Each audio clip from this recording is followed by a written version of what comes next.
Happy Monday, folks. Hopefully, you guys had a really good weekend enjoying some football, spending some time during the holiday. And we got Christmas coming up and the New Year's, and then we're on to a whole new year. So make sure you just enjoy the time with the family and have a good time, the rest of this month. Press conference just got over with Dan Campbell. We're going to get into it.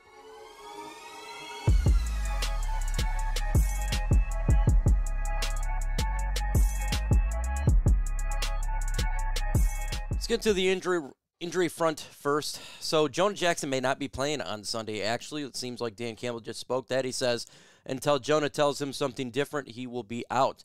That really sucks because we definitely need the offensive line to have him in there. The importance of Jonah Jackson, we seen it on Thursday. He's really integral to this Lions offensive line. I think they can still bounce back. When it comes to the offensive line playing bad on Thanksgiving, it's a one-off to me. The offensive line has played excellent 99% of the time except for that one game. So, I give them a pass, but you'd still like to see Jonah Jackson in there. It definitely would beef up the idea that they can run and protect Jared Goff for sure. So, look, Jonah, get healthy. We definitely need you back. We definitely do. I think the defensive line of the New Orleans Saints is something that the Lions potentially could win here. And look, let's keep it 100. Taylor Decker, Penei Sewell, Frank Ragnow. Do you think that they're going to get embarrassed twice? I really don't think so. These guys are pros, and I'm sure they're pretty much embarrassed the performance that they did on Thanksgiving, and I think they'll come out with a really good performance on Sunday versus the New Orleans Saints. When it comes to the bad offensive line play, to me, it's more of a one-off, and I can trust them to bounce back because they've shown it many times that they're really good, and sometimes you just have a bad game, and the offensive line clearly had a bad one. I think they can bounce back.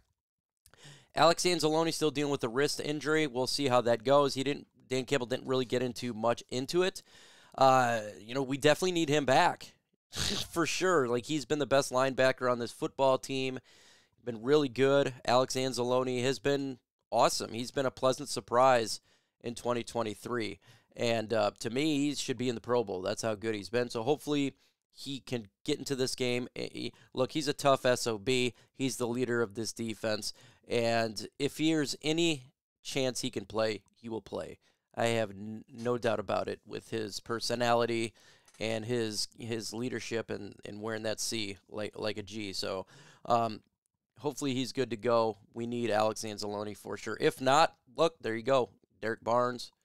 You got Jack Campbell and Malcolm Rodriguez. Those would be the guys in there getting it done. And you invested 18th pick in Jack Campbell, so that's what you want to see, right? Is him take that next step. So injuries, that's what you got there. They talked a little bit about Hendon Hooker. He's still not brought up yet. When he eventually does get brought back up to the roster, that'll be a great news, for him and his recovery from injury from in college. So we'll see, but not much of an update right there. Dan Campbell talked about how he's not too worried about this defense. It's doom and gloom outside of Detroit, but where they're at, they're not worried about it. And that's the way I think kind of should be. Look, if there's an issue, like if he's realistically looking at a problem and saying, man, this is a real problem, i.e. defensive line, do you think he's going to come out and say it? No. Right, just like year one, we all knew we were in rebuild, and they called it "quote-unquote" retool. Let's keep it 100. They knew exactly what it was. It was a rebuild, so they're not going to come out and say this is a problem. Look, I know a lot of people's going after Aaron Glenn, and I have zero problem with people in the complaints. But when it comes to the defensive line, I don't think that's really to do with Aaron Glenn. I had to do with the fact that there's not talent there. There's just not. Charles Harris, Romeo Aguirre, they got to beat their one-on-ones, and they're just not doing it. It's just not doing it. I think for only way to fix this defensive line, folks, is the offseason, in the draft as well as a free agency. So I'm not going to rip on Aaron Glenn for the defensive line. I will rip on him from other things, but let's keep it 100 here. There's just not talent. There's not. Aiden Hutchinson hasn't lived up to it as much as you'd like him to be. The fact that he's really the only name that's doing anything besides Lee McNeil does too. Got to give him his props. But the rest of these edges, they're just not getting done. There's no talent there. It's off. It's like when Michael Brockers, he was good, right? And then he was not. Trey Flowers, one he was good, and then he's not. Right now, we're getting Romeo Aquara, we're getting Julian Aquara, Charles Harris. They're not good. It's done. They're after this year, they're gone. You're not going to see Charles Harris and Romeo Aquara back. They're going to upgrade that position, guaranteed. They probably will double and triple down on it after this year because it's so bad. I mean, this is the worst pass rush I've ever seen. And that's quite a bit. I mean, we've had a lot of bad times in Detroit, right? A lot of bad teams, but this pass rush is garbage. And so they just got to get better. And we do have the ability to do it in the offseason. And best believe we got the money to do it, and we got the draft capital to do it. This defensive line, you know how this last offseason we revamped the secondary? And we did, even though Emmanuel Mosley got injured, and the same with C.J. Gardner-Johnson. They're going to revamp this defensive line. I have absolutely no doubt about it. That's what they're going to do. Dan Campbell talked about how he's not worried. It's just that we got to stop the turnovers. Now, first off, he's correct about the turnovers. That is a big reason why we're losing. You can't turn the ball over 6 times and expect, to be a good football team. You just can't do it. It's fundamental football. You know that in elementary. Anybody knows that. You got to win the turnover battle. And he also talked about the longer routes on offense, and I fully agree because what we were saying during this game is just let Jared Goff get rid of the football quick, but he was holding on because the routes are extended and he's waiting for a player to get open. Okay, that's a Ben Johnson issue. When you see that there's pass rush, you see that your quarterback is struggling, you need to make plays designed to get the football out of his hand quick, and that's got to be a sign. You can either run the football or you can do a quick pass, and they didn't do that. So I fully expect they'll probably have some plays now designed for quicker release if there's issues going forward with the offensive line, and it should be that way. That's what you got to do. Now, look, Ben Johnson, I didn't think he performed great as OC on Thursday. Now, he is a really good offensive coordinator, but he didn't do a good game in that game, and you're going to have that. He's not going to be freaking the greatest OC every single game. I mean, throughout his career, he's going to have down games, and that was one of his down games. I thought he outthought himself. I fully expect a rebound there. The problem is with this team is we got to stop turning the football over. We got to play fundamental football. Just go back to the fundamentals where you tackle, don't turn the football over, some of the normal stuff. I think the Lions are a good team, but they're in a rut right now. And just like Jared Goff said before this season started in training camp, that there's going to be times where you're going to go through it, and you just got to work through it. And that's part of the NFL season. Now, of course, we don't like it. It sucks for a fan base. It sucks seeing your team suck, and you know for a fact the media is going to rip on you. And that's why it frustrates us. Because we know they're talented there, but they're going through a rut.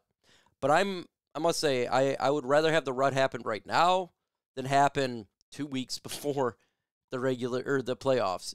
So they can fix it now, and then they can get the trajectory towards the playoffs. Still got a really great shot. So even though it does feel terrible that you lose a game, we're 8-3. The Lions got to win on Sunday. They win on Sunday. We're 9-3, and we're back in the right direction, but they got to win. And I must say, I do like the fact that there's the media is ripping on them. I do like the fact that the fan base is. I think the Lions play better. I think the players play better when they feel like they're the underdog, and they have been the top dog for a while now. Maybe you start to believe it a little bit that you're just so perfect, but now you're like, okay, you're getting kicked down to size a little bit. Okay. Now you're not too much of you're not too much the top dog. Now you're the underdog, and you want to see results. I prefer that, in all honesty. I think the Lions players are more amped when they're the underdog story, and everyone kind of roots against them. So from that perspective, I do like it. He talked about how we got to win the game, and for sure, I mean, Dan Campbell's confident, and that's the way he should be. Like, I fully don't expect him to be coming out freaking out or anything. So you can't be mad at that. I mean, that's what a head coach is supposed to do. And they'll just fire with this defense and make changes in the offseason. They're not going to make a change right now. It's just not going to happen. In the offseason, they have to really look through everything and consider, what needs to be changed. The defensive line needs to be changed, personnel, coaching in some areas. So, that's all going to happen in the offseason. We're not the 1-10 Carolina Panthers where Frank Reich gets fired. Okay, we're the 8-3 Detroit Lions. We got a good team. Are we right there with San Francisco 49ers? I don't think right now we're at that level. I don't think we're at the Philadelphia Eagles level. They got a lot of things to do to improve on. We got 6 games in the regular season to improve, and I just feel like this defensive line's not going to improve because there's just not talent there. And is what it is. That's more of a Brad Holmes type of thing, and that's something he's going to have to fix in the offseason. Remember, this year 3 of the rebuild, as much as we want this team to be right now and ready, it's, for a Super Bowl contender and all of that, we still got a little bit of work to do. There's a really good team, and hopefully they improve. But for this defensive line to improve, it's going to have to be in the offseason. Unless some player gets released off some team that you fully don't expect, joins the defensive line and makes such an improvement. I don't see that happening. It's more of the draft and free agency, but we're slowly getting there, folks. Just one day at a time, one game at a time. The Lions are a good football team. Just take one day at a time. It's been a good season, 8-3. We just got to keep winning. Just keep winning, and all those issues will kind of be put to the side if you just keep winning, right? So make sure you go ahead and subscribe to the channel, hit that like button, all of that. With that said, folks, adios.